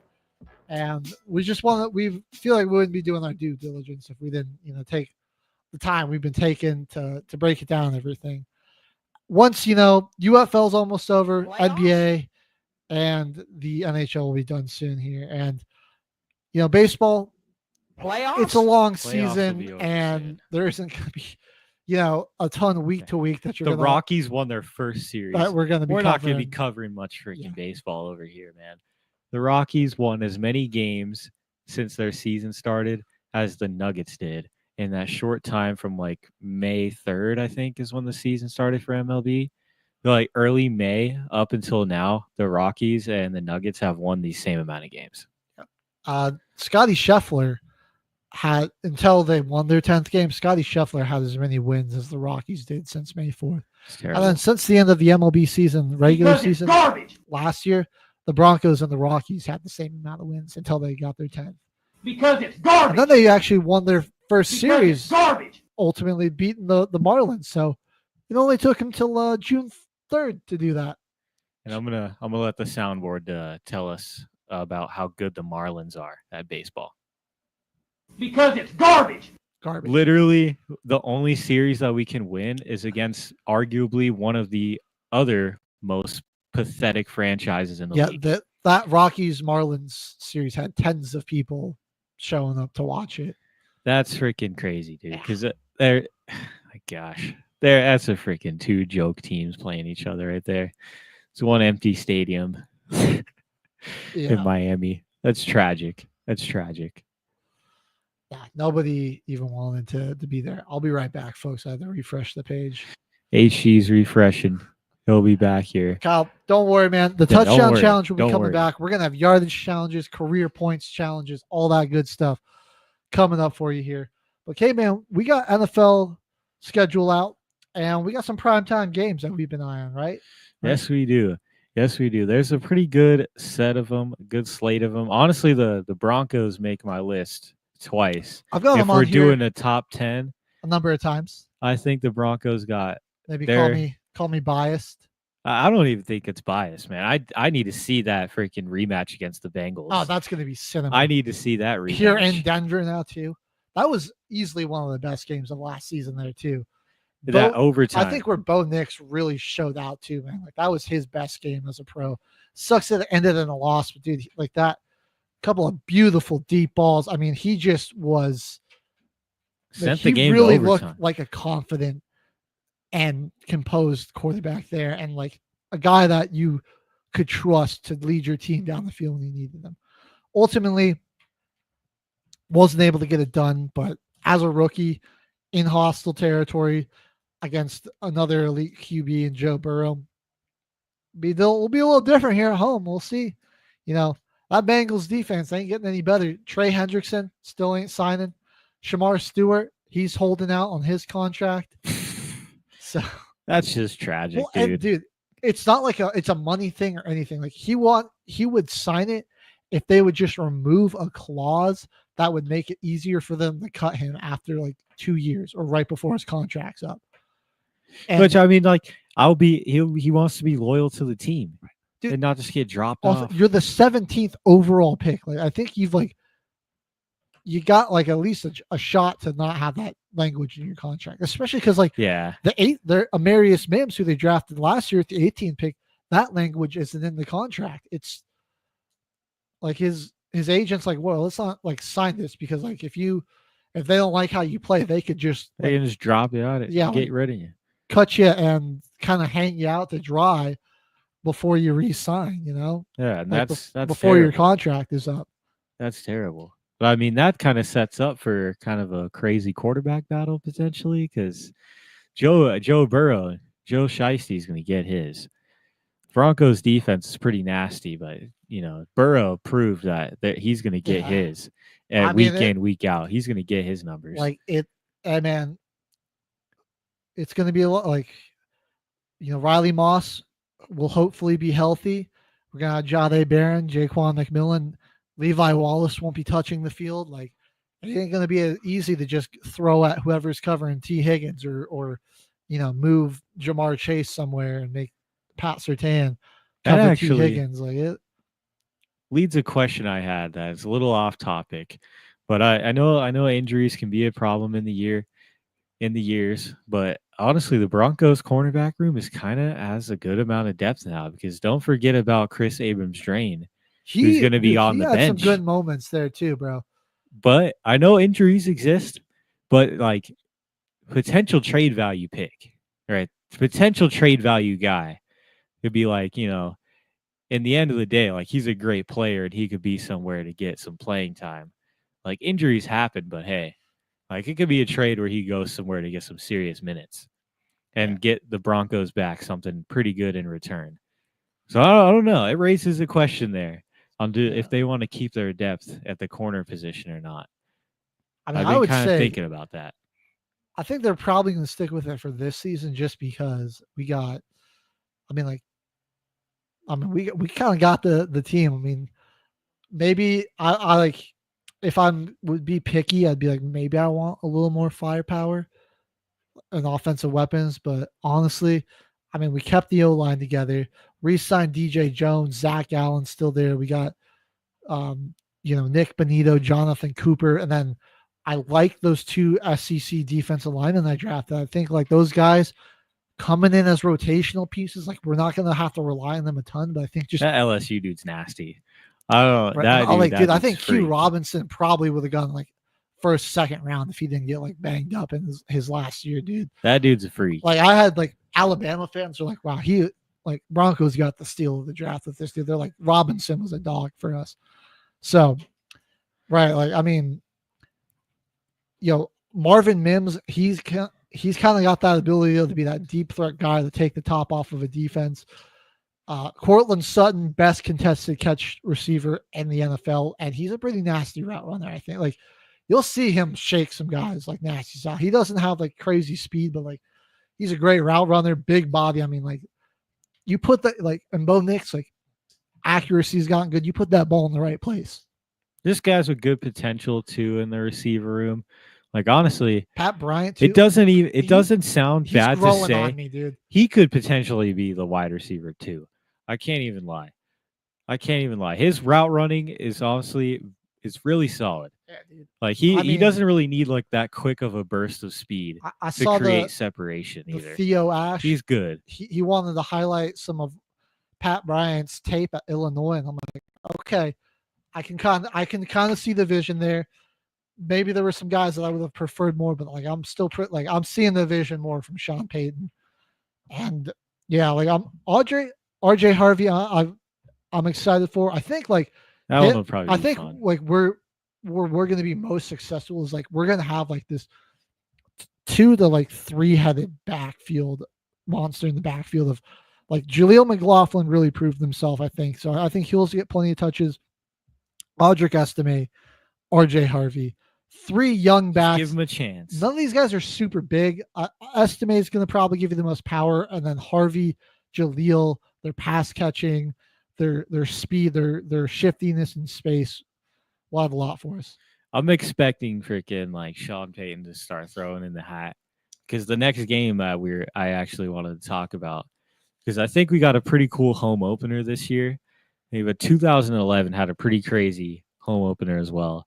And the Packers hosted the Saints. Back to back, the NFC had the Super Bowl champions. And in 2009, 2010, it was the Saints. And we had the next year be the Packers. So they opened up a Monday Night Football against each other. And the final score being 42-34. Packers took the dub. But this was honestly one of the most action-packed and like star-studded opening nights we could have seen. Like, oh my god, they had everything.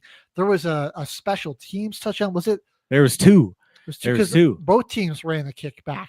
It was Darren Sproles got his hands on a punt, took it back 76 yards. He housed the punt, and then was it Randall Cobb? Rookie Randall Cobb, dude, took a kick back 108 yards. Bro, he popped off that in the third quarter. Dude, Breeze and Rodgers were both just dealing too. I mean, they basically played perfect, both of them. Like that was just a treat where you're like, it was a crazy quarterback. You get both QBs playing just absolutely perfect.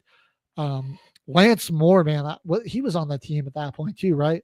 This was actually a little bit after that. So we had our leading receiver in this game, funny enough, was actually Devery Henderson. So we had Henderson, Colston, and Robert Meacham at this time. And then we had a young Jimmy Graham on the squad. Oh, that's young right. Jimmy I remember Graham was that. on this team. Kind of, it was sort of a coming out game for Jimmy Graham and for Randall Cobb. We had young Mark Ingram too. He was a younger dude. We had Pierre Thomas, and we had Darren Sproles. Dude, all in that one line. All in that one. Oh my god, offense. Pierre Thomas, that like unlocks a memory for me. I had forgotten about him, dude.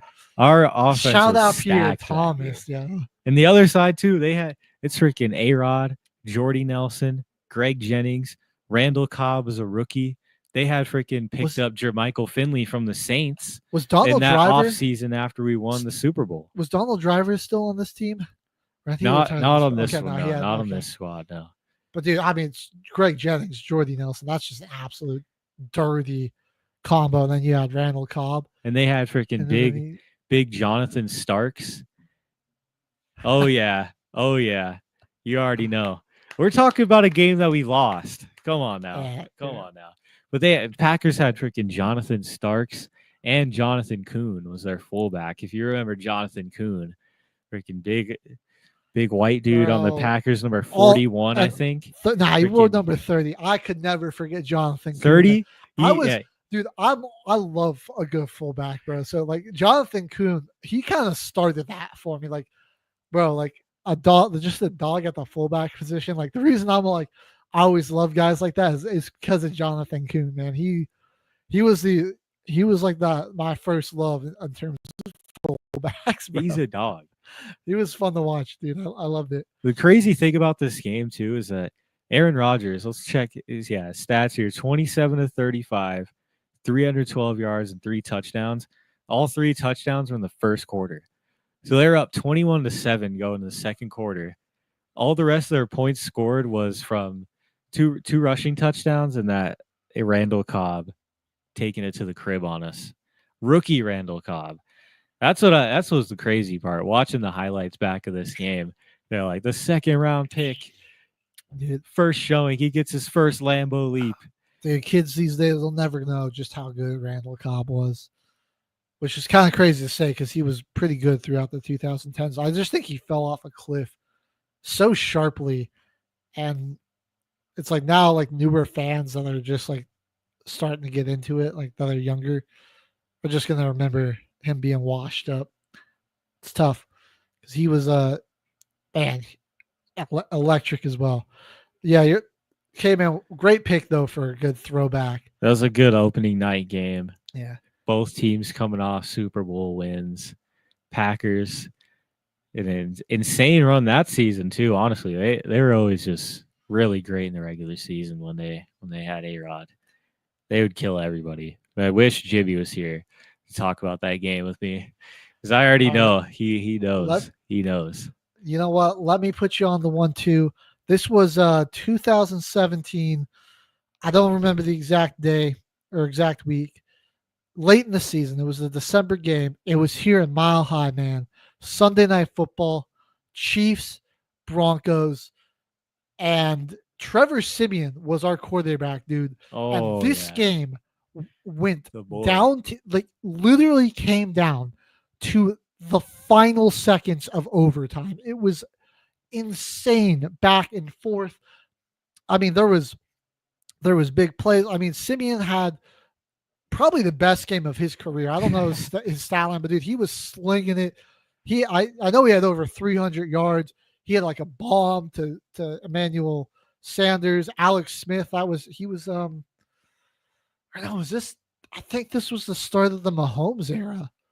Yeah, this was right after. This was like his like sophomore year or something, and he was no, it was Alex Smith. I'm tripping. He was going back and forth with us, just putting up, like, they were just putting up stats. There were some insane defensive plays though, because I mean the Chiefs had a pretty good defense at the time, and we still had, some part of the no-fly zone was there. It was a great game, but it literally came down to the 4 seconds left in overtime, and at the time it was Cairo Santos was the Chiefs kicker, and he banged it in off the left upright, like it doinked off the upright and was good. And it was a heartbreaking loss, dude. I was just like, I could not believe it. And I think that loss really hurt our shot at making the playoffs. We ended up finishing 9-8, and we were quite literally the best of the non-playoff teams, which was tough. It was, tough pill to swallow the season after Manning that's left. A tough year. Yeah. But it started like a really bad run of quarterbacks. Yeah, and then Siemian fizzled out from there, and then we had Oh, I've lost count. Was it 14 quarterbacks in the span of 8 years? Yeah, 14 or 15. I think 14. Yeah. So that was a tough one. Another great primetime game that I can think of. Actually, this one wasn't even like primetime. It was just afternoon window. But the Colts, not the Colts, the Steelers, Patriots, Big Ben versus Tom Brady. And they the Steelers losing it on that Jesse James no catch because he didn't survive the ground. That's a catch. And the end zone. That was a catch. That's a freaking catch. 100% catch there. That's a catch right there. Jesse James caught that ball. And then just keeping on the Steelers theme, they've had some great ones against the Ravens, but I think my favorite from those battles was Antonio Brown's stretch in overtime, where he just barely stretched the ball out far enough to break the play and win it in OT. Yes, Kyle. Dez also caught that ball. You're 100% right. Yep. Now those are both too bad. And let's not forget Megatron had a bad no call against the Bears that I think hurt the Lions from getting into the playoffs because they ultimately lost that game too. Man. Heartbreakers on the no catch. Messed up world. And let us know some of your favorite primetime games from back in the NFL regular season. Doing a little reminiscing before we look forward. We got more great primetime games to get to, Caveman. What's another one you got circled on your schedule coming up this year? I'm looking forward to right here, Commanders at Chiefs. Oh, yes, Week 8. Sir, dude. Right I got here. That one circled too. Well, we'll see what happens. Monday Night Football. But I think that's going to be set. Probably one of the best Monday night games we got this year on the slate. There's always that big question of year two quarterbacks, who's gonna rise and fall. That's always a big question there. But Jaden Daniels, man, I think he proved he was the truth. I expect him to be just as good, if not better. And Washington didn't do anything in this offseason but get better. I think they got Debo and big signings on their defense. Dude from the Texans, I'm blanking on his name. Laramie Tunsil. Yeah, they got Laramie. Got him in that trade. So now, you got protecting your young quarterback's blind side like that. Yeah, Debo adding an element to this offense. They had a pretty good draft too. And defense is just getting better. Yeah, this is going to be a crazy battle. And again, I'm not trying to be biased, but we're talking about Washington. They got another doozy of a matchup, week 13 on Sunday Night Football, hosting my Broncos. I think that could be a fantastic battle between two young quarterbacks right there on primetime television. I'll be watching that one for sure. That'll definitely be a good one. This, the 2025 NFL kickoff game right here is probably, I think this one will be NFC East opener. Cowboys, Eagles. And we got Cowboys are going to be better. They're going to be much better. They just had a really bad string of luck last year. That's what I'm going to attribute it to. I mean, the injuries, poor coaching. I mean, it's going to be they'll probably ultimately choke in some big games. But I think they're going to be a good regular season team again. And I mean, it'll be tough for them to make the playoffs because they're going to have a really good division. And the NFC is just going to be really good again. If they do make the playoffs, they'll probably be wild card exits again. But I got the Cowboys on here a couple of times because I think they're going to, that offense, I mean, with George Pickens and CeeDee Lamb, I mean, Dak's a great, stat pad and QB. I mean, he's got some weapons to throw to now. So, the offensive line's a little worse, but if I'm going to just swing up here to some of these draft picks that the Cowboys made. I got to go all the way back up to the top. So shout out to the Commanders getting Tunsil, and we didn't mention Josh Connerly out of the Oregon Ducks. Going to be a fantastic guard for them. I think so. But Dallas, question, Tyler Booker, can he replace Zach Martin, who retired? I'm looking at Jaden Blue. Can he emerge as kind of a number one cornerback? But then thinking that defensive line, bro, Donovan Ezeriku, who, in my opinion, was a top 3 pass rusher in this class that they got in the second round with Micah Parsons, that'll be a pretty crazy pass rush. Trayvon Diggs, if he can stay healthy, he's got Siobhan Revel to help him out there. The safety positions and linebackers are a little weak, so they'll probably still give up a fair amount of points, but their defense will that pass rush that they got should be pretty formidable. I've also got them on Sunday Night Football, or actually rather on Thanksgiving. They'll be hosting the Chiefs. I think that could be a very good game there. Yeah. Another team that I've got on here a decent amount is all right, NFL.com closed out. These pop-up ads. I just want to look at the schedule of the league, dude. Another team that I've got on here a couple times, the Minnesota Vikings. I think JJ McCarthy, that's the younger quarterback they're rolling with, one of the best situations you could possibly be coming in. Perfect spot, dude. The defense maybe took a small hit, but they still got a master defensive coordinator, and Brian Flores, I think, will make it work out very well. I feel like week 2 at Atlanta, I'm going to love to see that battle between him and Michael Penix. I've got him the week 8 matchup at the LA Rams on Thursday Night Football. Okay. And then a little playoff Sunday Night Football late in the year at Dallas, week 15. I just think, look, you've got the weapons there, a great offensive line. I think the running back situation is pretty good. They brought back Aaron Jones, Cam Akers. Those guys were a solid 1-2 punch combination there. TJ Hawkinson, great safety blanket for a young receiver to have. It's a good situation where I think he'll just be a good chance for them to get him a lot of confidence early and get him going and playing well throughout the year.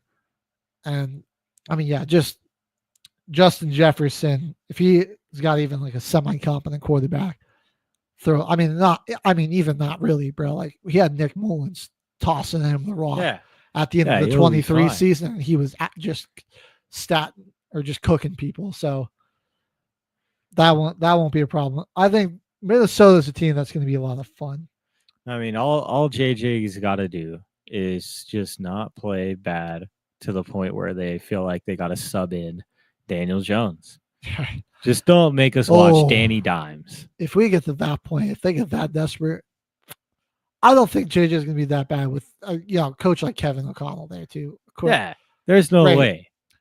It's kind of set up for him to he has no opportunity to play that bad. One of the best guys you could get with a young quarterback in this league. Those guys working together should do some wonders for him. What I need everyone to do, though, is circle every Saints game on your calendar. Exactly. Because the Shuck Show. The Shuck Show will take over the league by storm. Yeah, let's go. Week 1, I think our best matchup to watch there, divisional round rematch, Baltimore at Buffalo, Mark Andrews redemption game, a potential playoff preview, a good chance those teams run into each other again. And last time the Ravens played the Bills in cool and warm weather, Derrick Henry ran roughshod over Buffalo. All over Buffalo. Yeah, that was a home game, but they just, he ran for $189, 2 touchdowns. Yeah. It would just be interesting to see too, week 1, those additions that the Bills tried to make on the D line. Is Joey Bosa going to be healthy? Is he going to make an impact? Is Derrick Henry still going to be a dominant type running back? He's he carved it up last year, but dude, now he's 34. It's When are we going to see that step loose? Is it going to be this year? Is he going to continue to run all over people? I think he's still got some time before he does, honestly. I think he's still got some time. All right. I've been throwing out a lot, K-Man. Is there any others you got that you want to highlight real quick? Let's see. That Christmas game, Chiefs Broncos is going to be pretty good here. Avalanche just re-signed Brock Nelson. Okay, Kyle. Avalanche re-signing Brock Nelson. That's big. All right. That's big. Detroit, Philadelphia right here. Week 11. Sunday Night Football. That's I got that Sunday one Night on here too. Football. Yeah. That should be circled on everyone's Dude, calendar. I'm a little worried about I'm actually a lot worried about the Lions, dude. Frank Ragnall's gone. I mean, that's just another hit to that offensive line. And you really don't understand how good Frank Ragnall was as a center. That's was true. Just like when you're talking blocking schemes, a lot of times you got to send a guard to help the center because he's got that extra. Like he's late getting into that position because he's got to snap the football. Ragnall was so elite.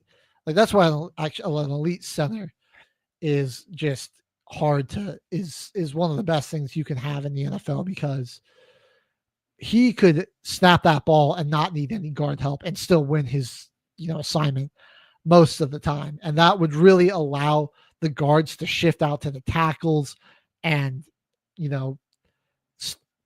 that's where a lot of your elite pass rushers are coming from anyways, is all on the edges. And so giving that extra guard help to the tackle or, like the tackle just being able to know he can get out on the edge and the guard can just go and take the inside rusher is huge. So we'll see. I mean, Ben Johnson's gone. That offensive line got worse. They lost some guys. Carlton Davis on defense. Like, what's going to happen with the Lions? It's going to be real tough to pull off that number 1 seed again and cruise the way they did. I think they still could be a competitive team, but the Packers, I think, are going to be even better than before. Yeah, I think they finally draft a weapon for their quarterback, so that defense is still good. Like, I think the Packers probably win the North this year. You're going to have to deal with the Vikings. They'll definitely be something. Going to be a tough one for the Lions here. All right, last game I just want to throw out real quick and highlight before we go. Week 12, Carolina at San Francisco, Monday Night Football. I like it. So keep an eye on the Panthers, dude. I think Bryce Young could be in for a good season, man. They got him some help protection on the offensive line. They got him some weapons, some actual running backs, dude. Let's go. Like, I'm just rooting for the guy, man. Bryce Young had such a brutal first 18, 19 games of his NFL career where he had nobody to really throw it to. He was just under siege, bro. Guy was getting abused. But he got benched and he came back in and he balled out, and now he's going to have even more weapons. So watch the Carolina Panthers. But that's going to do our show that's going to be our show for the day, folks. We're going to have to sign off the year here real quick. Another episode of Till the Final Whistle on Wednesday. I'm HG, Caveman on the sound. H-Train always working in the background like he does, the mastermind. We'll see you guys next week. Thanks for watching. Ladies and gentlemen, thank you for tuning in to Military Broadcast Radio. As we wrap up today's show, we want to remind you that the podcast of today's episode will be available right after we go off the air. So if you missed any part of the show or want to listen again, be sure to check it out. And remember, we're here to support and honor our veterans. Your stories and experiences matter, and we are committed to giving you a platform to share them. That's right. We're here to give our veterans a voice. So don't forget to catch the podcast and stay connected with us. Giving our veterans a voice.